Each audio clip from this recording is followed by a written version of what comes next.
We're going to talk about tunnel sights. Now this is a 365 from SIG Sauer. This is their SAS version.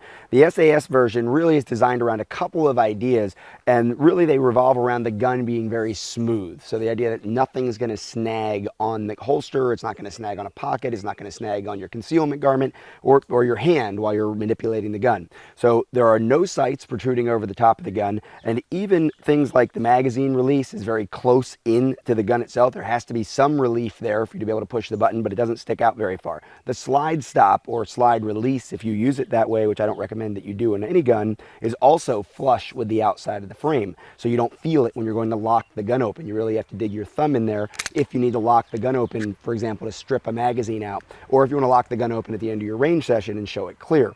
So I'm not a big fan of the SAS design, but one of the main reasons is because of this situation with the tunnel sights. Now, tunnel sights are not new. The 365 has sort of brought them back into the conversation here recently, but tunnel sights have been around for a long time. The main reason that they've been around for a long time is because of deep concealment pocket carry. So small 32 ACP type firearms, 25 ACP firearms, older guns that were designed not to have any sights across the top, or when they did come with sights, they were hardly usable, tiny little kind of really fine target sights almost that might make sense on a big gun that made no sense on a little pocket gun, a very narrow notch and a very thin blade.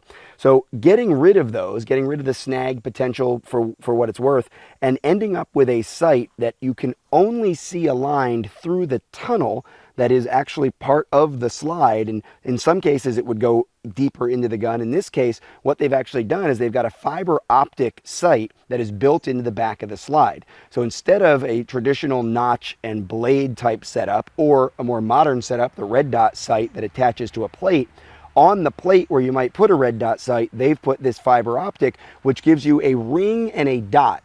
But what's interesting about it, and this is where the alignment comes from, when you're out at extension, if you don't have everything lined up straight with your line of sight to the target behind you, you don't see the ring and the dot because of the way the fiber optic catches the light and pushes it only straight back through the gun. So on the one hand, does it work to get alignment? Yes. Does it give you the ability to be higher, to reach higher levels of precision like a notch and blade? It does not. Does it leave you sometimes searching for that alignment down that tunnel like you might search for a red dot before you've learned how to use it? It does. And here's the downside. Unlike a red dot sight where you have backup irons that you can always find, there is no backup on the tunnel sight. So I'm not a big fan. As much as I believe that kinesthetic alignment, merely driving the gun out with your focus on the threat, is your primary defensive aiming method, I do not believe in the tunnel sight because it's not as easy or intuitive to use when you actually need more deviation control and a higher level of precision. That's what notch and blade's for, or learn how to use your red dot sight. If you've got a good modern setup like this HoloSun 507K, you can figure that out, but you've always got your iron backups as well. So not a fan of the tunnel sight, but I am a fan of education, and I wanted you to understand why this isn't something I recommend.